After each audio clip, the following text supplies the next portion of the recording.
पद की शपथ लेने के 24 घंटे के भीतर ही नरेंद्र मोदी ने नई टीम में शामिल सभी 71 मंत्रियों के विभागों का बंटवारा कर काम पर उन्हें लगा दिया है। सहयोगी दलों के भारी दबाव के बावजूद भी पीएम मोदी ने अपनी कोर टीम के साथ कैबिनेट कमेटी ऑन सिक्योरिटी में कोई भी बदलाव नहीं किया है। मोदी 2.0 में शामिल रहे बड़े कद्दावर चेहरे मोदी की नई टीम में शामिल है, लेकिन कई मंत्रियों का पोर्टफोलियो जरूर पीएम मोदी ने बदल दिया है। देखिए इस रिपोर्ट में। मैं नरेंद्र दामोदर दास मोदी ईश्वर की शपथ लेता हूं कि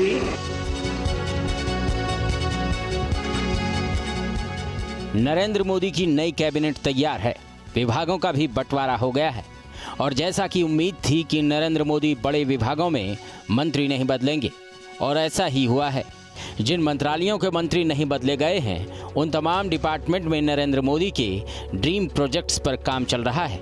जिन विभागों से मोदी को शिकायत थी या जहां कोई कमी थी उन्हें मोदी ने बदल दिया है। बीजेपी की पूर्ण बहुमत की सरकार होती तो मंत्रिमंडल की तस्वीर निश्चित तौर पर बदली हुई दिखती, लेकिन इसका ये मतलब बिल्कुल नहीं है कि नरेंद्र मोदी सरकार के काम करने के तरीके से कोई समझौता करने वाले हैं। ये तय है कि मोदी के काम करने का तरीका भी वही रहेगा और सरकार भी उसी स्पीड से चलती रहेगी। मोदी ने कैबिनेट कमेटी ऑन सिक्योरिटी में कोई भी बदलाव नहीं किया है। मोदी 2.0 की तरह मोदी 3.0 में राजनाथ सिंह को रक्षा मंत्रालय, अमित शाह को गृह और सहकारिता मंत्रालय, नितिन गडकरी को सड़क एवं परिवहन मंत्रालय और एस जयशंकर को विदेश मंत्रालय की बड़ी जिम्मेदारी सौंपी गई है। तो बीजेपी अध्यक्ष रहे जेपी नड्डा को स्वास्थ्य के साथ केमिकल और फर्टिलाइजर, शिवराज सिंह चौहान को कृषि और ग्रामीण विकास, निर्मला सीतारमण को वित्त और कॉरपोरेट मामले और मनोहर लाल खट्टर को ऊर्जा मंत्रालय का काम सौंपा है। हमने किसान कल्याण हो या अर्बन डेवलपमेंट हो या रूरल डेवलपमेंट हो, ग्रामीण विकास हो, उसके बारे में अपना रोड मैप बना के दिया है। हम इन्हीं कामों को आगे बढ़ाएंगे। गठबंधन की कोई मजबूरी उनको उनके किसी भी लक्ष्य से डिगा नहीं सकती। ये भी तय है कि मोदी की ये गठबंधन वाली सरकार पहले की ही तरह काम करेगी।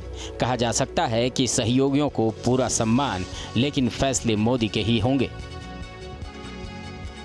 सहयोगियों की बात की जाए तो एचडी कुमारस्वामी को इस्पात, जीतन राम मांझी को एमएसएमई मंत्रालय की जिम्मेदारी मिली है, तो जेडीयू के दिग्गज नेता राजीव रंजन सिंह को पंचायती राज, मछली और पशुपालन विभाग की जिम्मेदारी दी गई है। चिराग पासवान को खाद्य प्रसंस्करण मंत्रालय का जिम्मा मिला है।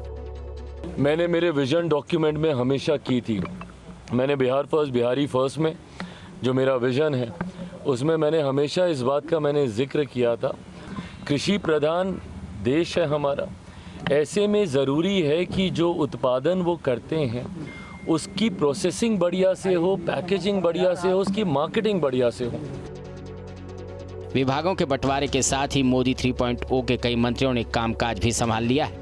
सर्बानंद सोनोवाल को बंदरगाह और जलमार्ग मंत्रालय दिया गया है, उन्होंने काम भी संभाल लिया है।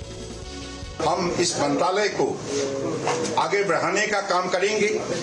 देश की अर्थव्यवस्था को मजबूत बनाने के सिलसिले में हमारा मंत्रालय जिस हिसाब से अपनी भूमिका पालन कर रहा है उसी हिसाब से अगले दिनों में और भी तेज से अपना भूमिका निष्ठापूर्वक पालन करेंगे।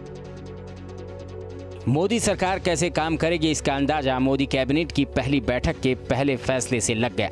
मोदी ने बता दिया कि उनका फोकस गरीब और ग्रामीण भारत पर ज्यादा रहने वाला है। पहली बैठक का फैसला ये है कि प्रधानमंत्री आवास योजना के तहत 3 करोड़ आवास बनाए जाएंगे। इन घरों में बिजली और टॉयलेट का कनेक्शन होगा और साथ ही एलपीजी का कनेक्शन लगाकर घर डिलीवर किए जाएंगे। कैबिनेट के पहले फैसले से मोदी ने दिखा दिया कि 5 साल के लिए क्या लक्ष्य रहने वाला है। देश का स्वास्थ्य सुधारने पर मोदी का खास फोकस है, इसीलिए स्वास्थ्य मंत्रालय मनसुख मांडविया से लेकर जेपी नड्डा को दे दिया गया है। मनसुख मांडविया अब श्रम मंत्री होंगे। श्रम के साथ साथ वो खेल मंत्रालय का भी काम देखेंगे।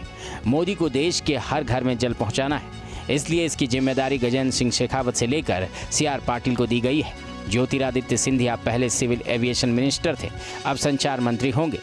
उनकी जगह टीडीपी के राम मोहन नायडू नागरिक उड्डयन मंत्रालय का काम संभालेंगे।